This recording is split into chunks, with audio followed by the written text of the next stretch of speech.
नमस्कार, राम राम दोस्तों। मेरे YouTube चैनल पे आपका बहुत बहुत स्वागत है। मेरा नाम सुनील कुमार है।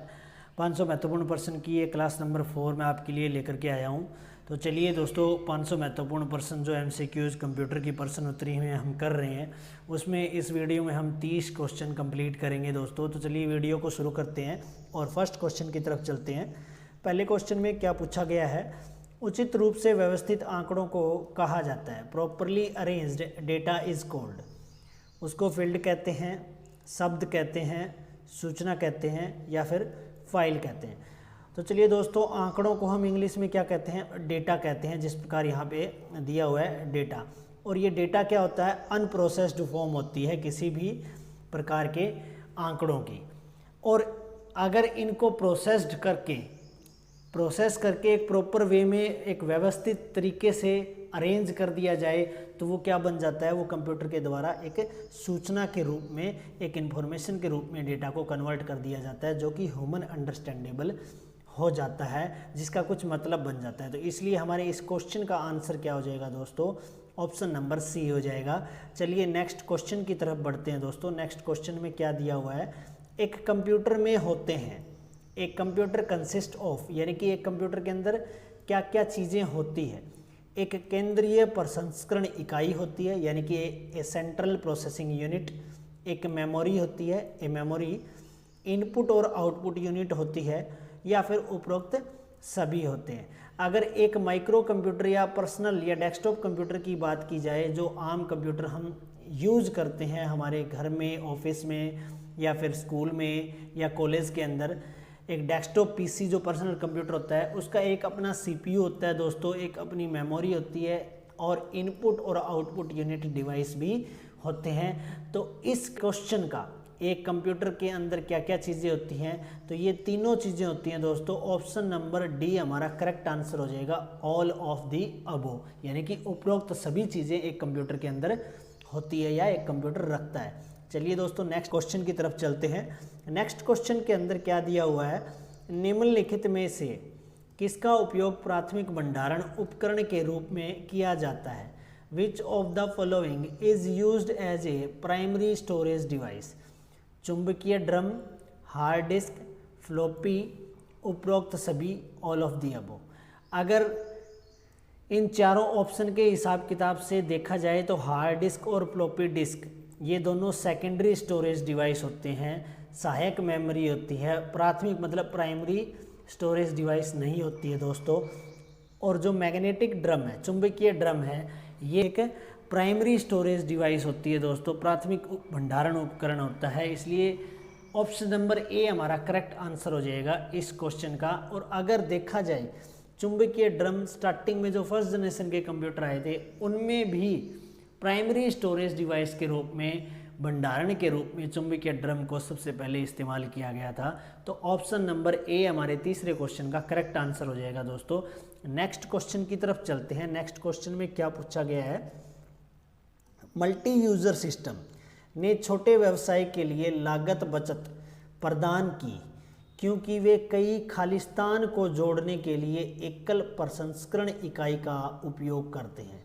Multi user system provided cost saving for small business because they use a single processing unit to link several dash. Personal computer को लिंक करते हैं, वो वर्क स्टेशन को करते हैं, डम टर्मिनल को करते हैं या फिर मेन फ्रेम को करते हैं। सबसे पहले दोस्तों हमें समझना होगा, ये क्वेश्चन थोड़ा टफ है, घुमा के पूछा गया है। ये क्वेश्चन नेटवर्किंग चैप्टर से लिया गया है, क्योंकि इसमें पूछा गया कि मल्टी यूज़र सिस्टम जो होते हैं, यानी कि एक से ज़्यादा यूज़र जो बैठ के उन सिस्टम पे काम करें, वो मल्टी यूज़र सिस्टम होते हैं। उन्होंने क्या किया? छोटे जो व्यवसाय हैं, छोटे व्यापार हैं या छोटे बिजनेस हैं या स्मॉल बिजनेस हैं, उनकी लागत बचत को कम किया है, उनको लागत बचत प्रदान की है। क्यों की है? क्योंकि वो एक ही सेंट्रल प्रोसेसिंग यूनिट पे, एक सिंगल प्रोसेसिंग यूनिट जो होती है, यानी कि सीपीयू एक ही होता है और उसके ऊपर कई सारे अलग अलग कंप्यूटर जोड़ दिए जाते हैं और उनका नाम पूछा गया है कि यहाँ पे खालिस्तान में वो भरना है। भी वो पर्सनल कंप्यूटर होते हैं? पर्सनल तो नहीं होते हैं, क्योंकि पर्सनल कंप्यूटर जो पीसी होता है उसका तो हर एक का अपना सीपीयू होता है, सेंट्रल प्रोसेसिंग यूनिट होता है। वर्क स्टेशन एक अलग चीज़ होती है, मेन फ्रेम अलग ही कंप्यूटर होते हैं जो कि काफ़ी शक्तिशाली कंप्यूटर होते हैं। तो यहाँ पे ऑप्शन नंबर सी, डम टर्मिनल हमारा उत्तर हो जाएगा दोस्तों। और डम टर्मिनल कौन से टर्मिनल होते हैं? किसी नेटवर्क के अंदर काफ़ी सारे कंप्यूटर को जब हम जोड़ देते हैं तो सारे कंप्यूटर उस नेटवर्क में जुड़े हुए वो नोड कहलाते हैं। उन्हीं नोड को हम डम टर्मिनल कहते हैं। उन सभी कंप्यूटर में से कोई एक कंप्यूटर होता है जिसके पास सीपीयू होता है, बाकी सभी डम्ब होते हैं, यानी उनके पास केवल और केवल कीबोर्ड, माउस और स्क्रीन होती है यूज़ करने के लिए। वो जो एक कंप्यूटर जिसके पास सीपीयू होता है, सारे टर्मिनल जो डम टर्मिनल होते हैं सभी उसी सीपीयू की मेमोरी का इस्तेमाल करते हैं, प्रोसेसिंग पावर का इस्तेमाल करते हैं। अपना उनका कोई सिंगल प्रोसेसिंग यूनिट नहीं होता है, इसलिए इसका आंसर क्या हो जाएगा दोस्तों? डम्ब टर्मिनल हो जाएगा। चलते हैं दोस्तों नेक्स्ट क्वेश्चन की तरफ। अगले क्वेश्चन में क्या पूछा गया है? मेमोरी और स्टोरेज के बीच का अंतर यह है कि मेमोरी खालिस्तान है और स्टोरेज खालिस्तान है। अब मेमोरी क्या होती है और स्टोरेज क्या होती है? स्टोरेज का मतलब यहाँ पे होता है भंडारण करना, लंबे समय के लिए भंडारण करके रखना। और मेमोरी का मतलब यहाँ पे होता है स्मृति, कुछ चीज़ें उसके अंदर प्रोसेसिंग करवाना, कुछ समय के लिए रखना। तो मेमोरी जो होती है दोस्तों वो कैसी होती है और स्टोरेज होती है वो कैसी होती है? अस्थायी, स्थायी, स्थायी, अस्थायी, धीमी, तेज या फिर उपरोक्त सभी। अगर बात की जाए मेमोरी की तो मेमोरी क्या होती है? अस्थायी होती है। जैसे कि रैम है, रैंडम एक्सेस मेमोरी होती है दोस्तों, ये एक अस्थायी मेमोरी होती है। अगर हमारे कंप्यूटर के अंदर रैम के अंदर कुछ डेटा लोड हो रखा है और अगर हमारा कंप्यूटर अचानक पावर सप्लाई की वजह से बंद हो जाए तो उस मेमोरी के अंदर जितना भी डेटा है वो डिलीट हो जाएगा। तो वो क्या होगी? अस्थायी होगी। स्थायी होती तो वो डिलीट नहीं होता। स्टोरेज क्या है? जैसे हार्ड डिस्क हो गई, स्टोरेज के अंदर कोई डेटा हमने स्टोर कर दिया, किसी भी प्रकार के एप्लीकेशन सॉफ्टवेयर लाइक मान लीजिए MS वर्ड पे हमने काम किया, MS वर्ड के अंदर कोई फाइल क्रिएट की और उस फाइल को हमने लॉन्ग टर्म के लिए सेव करने के लिए या यूज़ करने के लिए उसको सेकेंडरी स्टोरेज के अंदर, हार्ड डिस्क के अंदर सेव कर दिया, सुरक्षित कर दिया। तो मतलब क्या कर दिया हमने? उसको भंडार कर दिया या भंडारण कर दिया या स्टोर कर दिया उसको। तो वो क्या हो गया? परमानेंट हो गया। अब कभी भी जब तक हम उसको खुद डिलीट नहीं करेंगे कभी भी उसको इस्तेमाल कर सकते, तो वो क्या होगी? स्थायी होगी। इसलिए ऑप्शन नंबर ए हमारा करेक्ट आंसर हो जाएगा, अस्थायी कोमा स्थायी। नेक्स्ट क्वेश्चन की तरफ चलते हैं दोस्तों। नेक्स्ट क्वेश्चन में क्या पूछा गया है? पास्कलीन का आविष्कार खालिस्तान में किया गया था। पास्कलीन इन्वेंटेड इन डैश 1617, 1620, 1642, 1837। अब अलग अलग ईयर बताया गया है दोस्तों।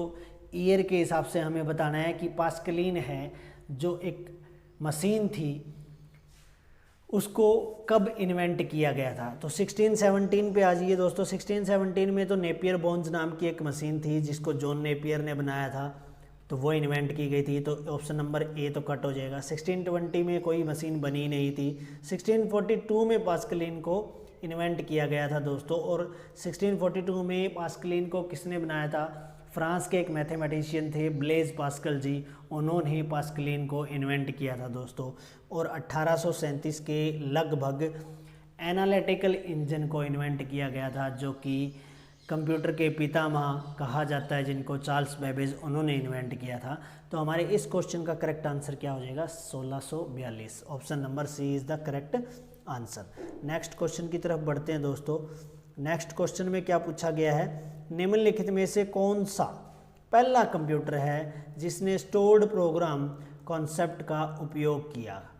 विच of the following is the first computer to use stored program concept? UNIVAC है यानी कि यूनिवर्सल ऑटोमेटिक कंप्यूटर है, एनिएक है, electronic numerical integrator and calculator है, एडसेक है, या फिर नन ऑफ द अबव है।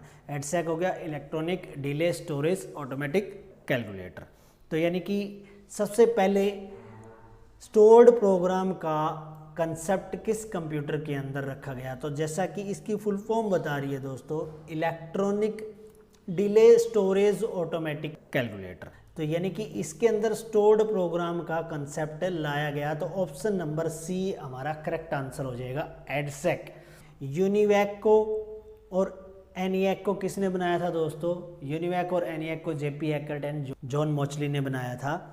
JW मोचली जो है, इन दोनों ने मिलकर के एनिएक और यूनिवैक, जो यूनिवर्सल ऑटोमेटिक पहला व्यावसायिक तौर पे, कमर्शियल तौर पे इस्तेमाल होने वाला कंप्यूटर भी किसने बनाया था? JW मोचली एंड JP एकर्ट ने बनाया था। चलिए दोस्तों नेक्स्ट क्वेश्चन की तरफ चलते हैं। नेक्स्ट क्वेश्चन में क्या पूछा गया है, क्वेश्चन नंबर 8 है, गीगाबाइट शब्द का अर्थ है। The term gigabyte refers to 1024 byte, 1024 kilobyte, 1024 megabyte, 1024 gigabyte. ये मेमोरी मेजरमेंट यूनिट यानी कि मेमोरी वाले चैप्टर में से क्वेश्चन है दोस्तों, यानी कि 1 गीगाबाइट किसके बराबर है, यहाँ पे ये पूछा गया है।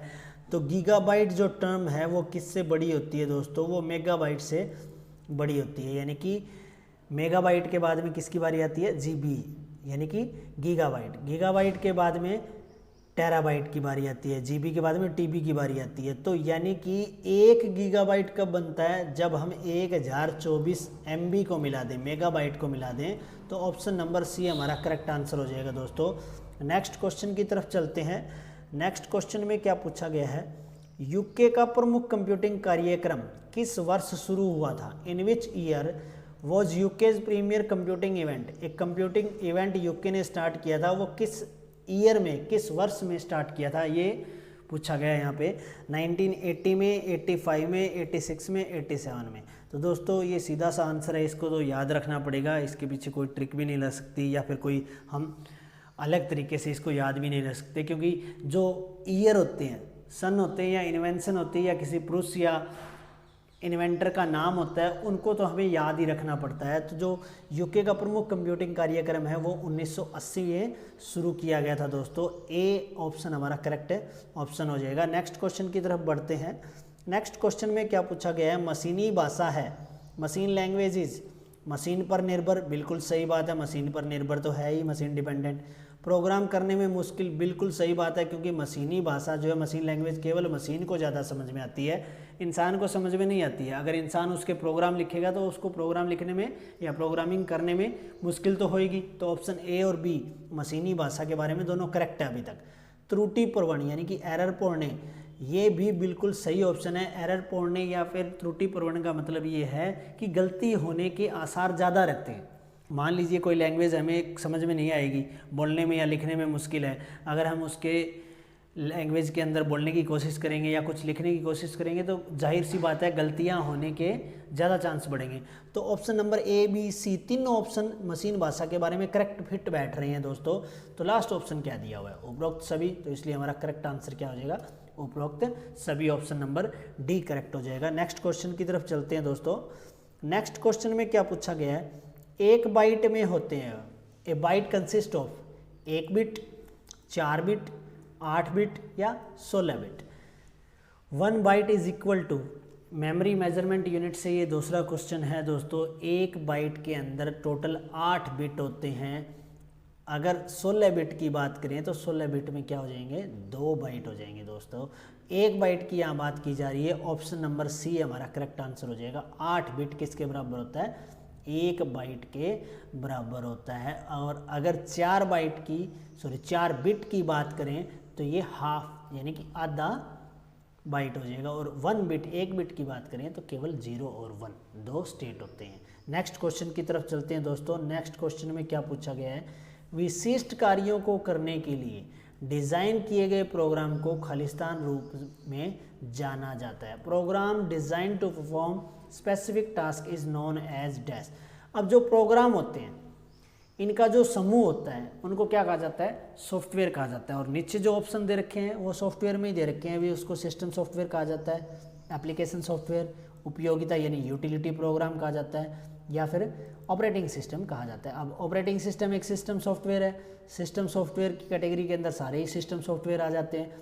एप्लीकेशन सॉफ्टवेयर एक अलग चीज़ होती है, यूटिलिटी एक उपयोगिता सॉफ्टवेयर होते हैं जो कंप्यूटर की सुरक्षा करते हैं। अब एप्लीकेशन सॉफ्टवेयर वो सॉफ्टवेयर होते हैं दोस्तों जिनको किसी विशिष्ट यानी कि कोई स्पेसिफिक टास्क परफॉर्म करने के लिए बनाया जाता है, जैसे कि MS वर्ड हो गया, MS वर्ड डॉक्यूमेंट बनाने के लिए बनाया गया एक एप्लीकेशन सॉफ्टवेयर है, पावर पॉइंट हो गया, MS एक्सेल हो गया। तो ये सारे क्या होते हैं, जो विशिष्ट कार्यों को करने के लिए डिज़ाइन किए जाते हैं, ये एप्लीकेशन सॉफ्टवेयर होते हैं दोस्तों। ऑप्शन नंबर बी हमारा सही आंसर हो जाएगा। नेक्स्ट क्वेश्चन की तरफ चलते हैं। नेक्स्ट क्वेश्चन में क्या पूछा गया है, निम्नलिखित में से कौन एक एंटीवायरस सॉफ्टवेयर नहीं है, which of the following is not an antivirus software? NAV, F-Port, Oracle, McAfee. अब चारों ऑप्शन के हिसाब किताब से देखा जाए तो एंटीवायरस क्या होता है दोस्तों? एंटीवायरस एक ऐसा यूटिलिटी प्रोग्राम या यूटिलिटी सॉफ्टवेयर होता है जो हमारे कंप्यूटर के अंदर वायरसेस या फिर कोई हार्मफुल प्रोग्राम आने से रोकता है या उनको डिलीट करने में हमारी मदद करता है। तो NAV एक एंटीवायरस सॉफ्टवेयर बिल्कुल होता है, F-Port भी होता है दोस्तों, और मैकफी भी होता है। ये तीनों A, B और D, ये तीनों ऑप्शन क्या है? एंटीवायरस सॉफ्टवेयर है। लेकिन क्वेश्चन में क्या पूछ रहा है? सॉफ्टवेयर नहीं है। तो ओरेकल एक डेटाबेस या एक DBMS सॉफ्टवेयर होता है जो कि एक यूटिलिटी प्रोग्राम या एंटीवायरस नहीं होता है, इसलिए ऑप्शन नंबर C हमारा करेक्ट आंसर हो जाएगा दोस्तों, ओरेकल। नेक्स्ट क्वेश्चन की तरफ बढ़ते हैं। नेक्स्ट क्वेश्चन में क्या दिया हुआ है? खालिस्तान कंप्यूटर को पर्सनल कंप्यूटर भी कहा जाता है। Dash computer are also called personal computers? Mainframe computer, mini computer, micro computer, super computer. तो इस क्वेश्चन का आंसर C आंसर हो जाएगा दोस्तों। माइक्रो कंप्यूटर जो होता है ये एक पर्सनल कंप्यूटर के रूप में भी जाना जाता है, यानी कि जैसे लैपटॉप हो गया, डेस्कटॉप कंप्यूटर हो गया, या हमारे होम ऑफिस, कहीं भी स्कूल, लाइब्रेरी या फिर कॉलेजेस, यूनिवर्सिटीज़ के अंदर जो एक पर्सनल कंप्यूटर होता है उसको हम माइक्रो कंप्यूटर भी कहते हैं। माइक्रो कंप्यूटर जो, जैसे कि अगर साइज़ के अनुसार कंप्यूटर को हम क्लासीफाई करें तो बेसिकली ये main frame, mini computer, micro computer, super computer, ये इसके 4 टाइप होते हैं। और जो माइक्रो कंप्यूटर टाइप होता है उसी के अंदर कौन सा कंप्यूटर आता है दोस्तों? पर्सनल कंप्यूटर आता है। और पर्सनल कंप्यूटर के बारे में ही पूछा है कि पर्सनल कंप्यूटर को कौन सा कंप्यूटर कहा जाता है, तो माइक्रो कंप्यूटर ही कहा जाता है। नेक्स्ट क्वेश्चन की तरफ बढ़ते हैं दोस्तों। नेक्स्ट क्वेश्चन में क्या पूछा गया है? निम्नलिखित में से कौन इनपुट यूनिट डिवाइस नहीं है? बिल्कुल ही आसान क्वेश्चन पूछ लिया दोस्तों। विच of the following is not an input unit device? इनमें से कौन सा इनपुट यूनिट नहीं है या इनपुट यूनिट का डिवाइस नहीं है? स्कैनर, स्कैनर तो इनपुट डिवाइस है क्योंकि इससे हम इमेजेस को स्कैन करके कंप्यूटर के अंदर भेजते हैं। कैमरा, कैमरा भी बिल्कुल इनपुट डिवाइस है दोस्तों, इससे हम फोटो को क्लिक करके कंप्यूटर में स्टोर करवा सकते हैं। प्लॉटर, प्लॉटर एक आउटपुट डिवाइस की कैटेगरी में आता है दोस्तों, क्योंकि प्लॉटर से हम हाईली जो ग्राफिक्स होते हैं, HD ग्राफिक्स होते हैं, जैसे कि पोस्टर वगैरह होते हैं, बैनर वगैरह होते हैं, इनको आउटपुट के रूप में पेज के ऊपर निकालते हैं। इसलिए इस क्वेश्चन का उत्तर यही हो जाएगा, क्योंकि इनपुट डिवाइस यूनिट नहीं है। कौन सा नहीं है? C, प्लॉटर नहीं है दोस्तों। क्वेश्चन नंबर 15 का आंसर C ऑप्शन हो जाएगा दोस्तों। और जो डिजिटाइजर दिया हुआ है ये एक इनपुट डिवाइस होता है, इससे हम कंप्यूटर को इनपुट प्रदान करते हैं। नेक्स्ट क्वेश्चन की तरफ चलते हैं दोस्तों। पहला इलेक्ट्रोमैकेनिकल कंप्यूटर कब विकसित किया गया था? When was the first electromechanical computer developed? 1880, 1990, 1944, none of the above. अगर पहले इलेक्ट्रोमैकेनिकल कंप्यूटर की बात की जाए दोस्तों, तो जो फर्स्ट जनरेशन कंप्यूटर की आई थी लगभग 1940 से 1956 के बीच के अंदर, जो दौर था फर्स्ट जनरेशन के कंप्यूटर का दौर था। और उन्हीं फर्स्ट जनरेशन के कंप्यूटर में से एक कंप्यूटर था जो इलेक्ट्रोमैकेनिकल कंप्यूटर था, पहला इलेक्ट्रोमैकेनिकल कंप्यूटर था, उसको 1944 के अंदर विकसित किया गया था। तो हमारा इस क्वेश्चन का आंसर क्या हो जाएगा? 1944। नेक्स्ट क्वेश्चन की तरफ बढ़ते हैं दोस्तों। नेक्स्ट क्वेश्चन में क्या पूछा गया है?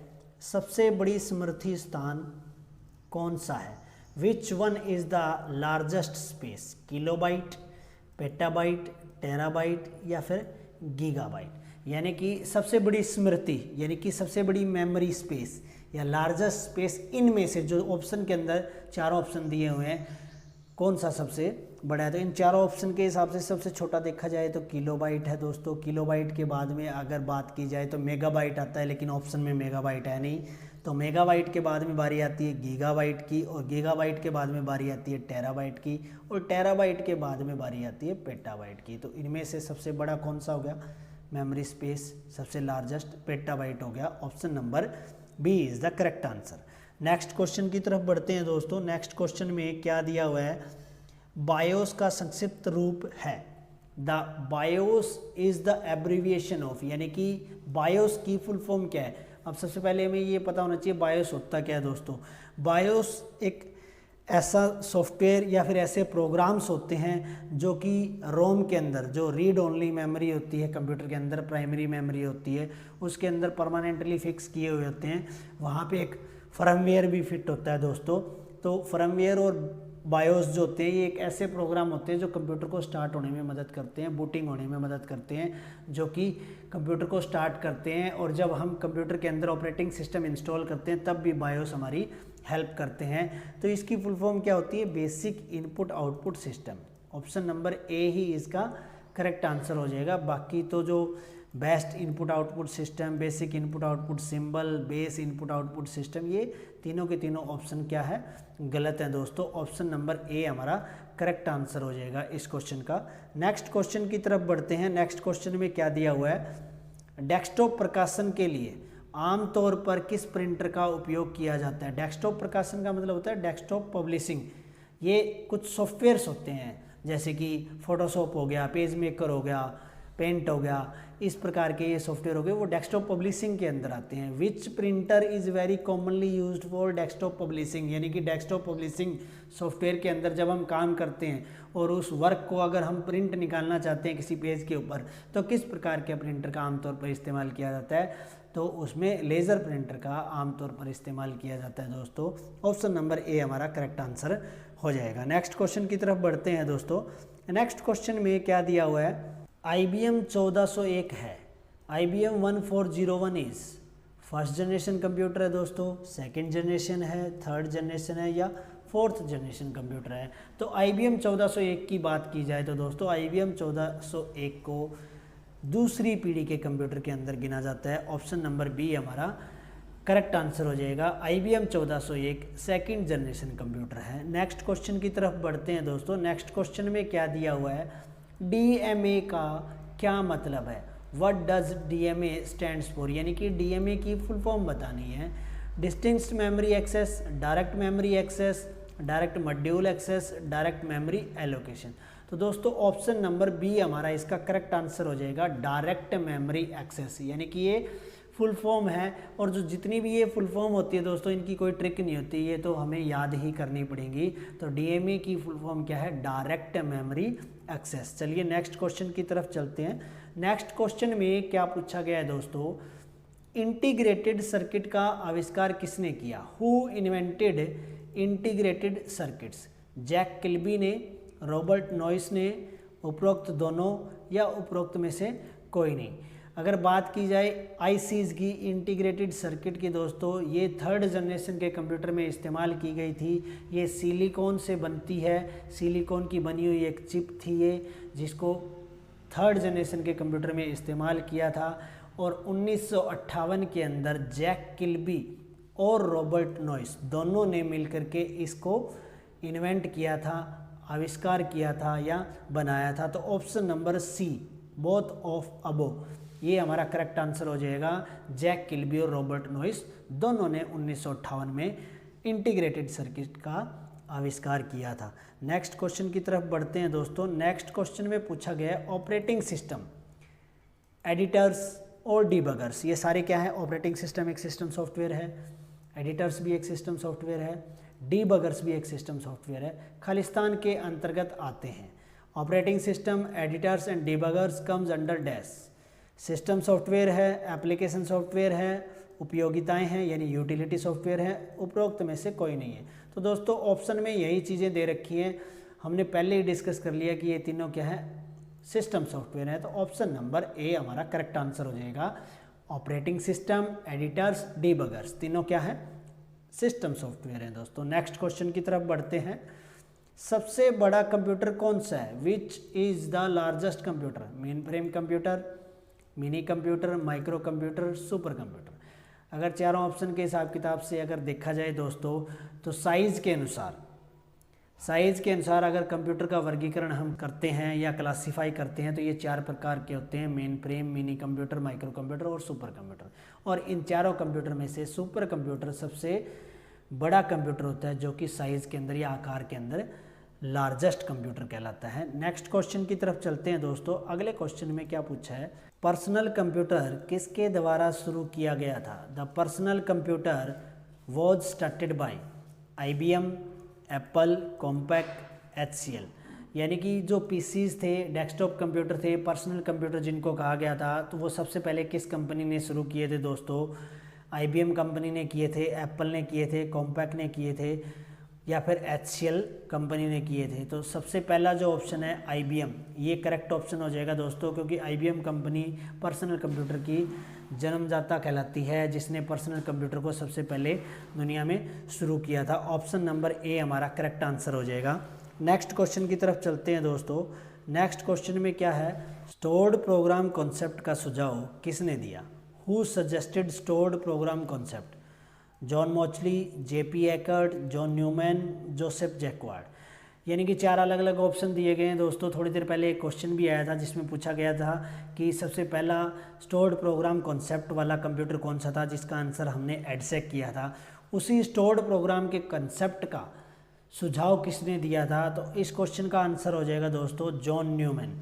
ऑप्शन नंबर सी हमारा करेक्ट आंसर हो जाएगा, क्योंकि जो जॉन मॉचली और JP एकर्ट है, इन्होंने यूनिवैक और ENIAC कंप्यूटर को बनाया था दोस्तों। जोसेफ जैकवार्ड जो था, उसने जैकवार्ड लूम बनाया था, जो कि स्वचालित बुनाई मशीन कहलाया था। उसके अंदर अगर देखा जाए तो पंच्ड कार्ड का इस्तेमाल किया गया था। और पंच्ड कार्ड किसने बनाए थे दोस्तों? पंच्ड कार्ड हरमन होलीरिथ ने बनाए थे दोस्तों।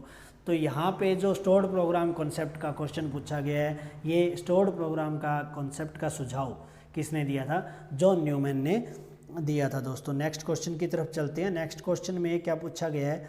कीबोर्ड, मॉनिटर, GUI जैसी उल्लेखनीय विशेषताओं को विकसित किया गया था।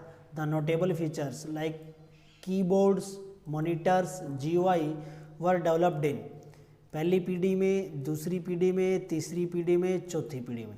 तो दोस्तों जो कीबोर्ड है, मॉनिटर है और GUI है, यानी कि ग्राफिकल यूज़र इंटरफेस है, ये जो विशेषताएं कंप्यूटर के अंदर लाई गई थी या यूज की गई थी, तो वो 3rd जनरेशन के कंप्यूटर के अंदर लाई गई थी। ऑप्शन नंबर सी हमारा करेक्ट आंसर हो जाएगा इस क्वेश्चन का। नेक्स्ट क्वेश्चन की तरफ बढ़ते हैं दोस्तों। नेक्स्ट क्वेश्चन में क्या पूछा गया है? सबसे पुराना गणना करने वाला उपकरण है। The earliest calculating devices are. Abacus है, घड़ी है, डिफरेंस इंजन है, या इनमें से कोई नहीं है।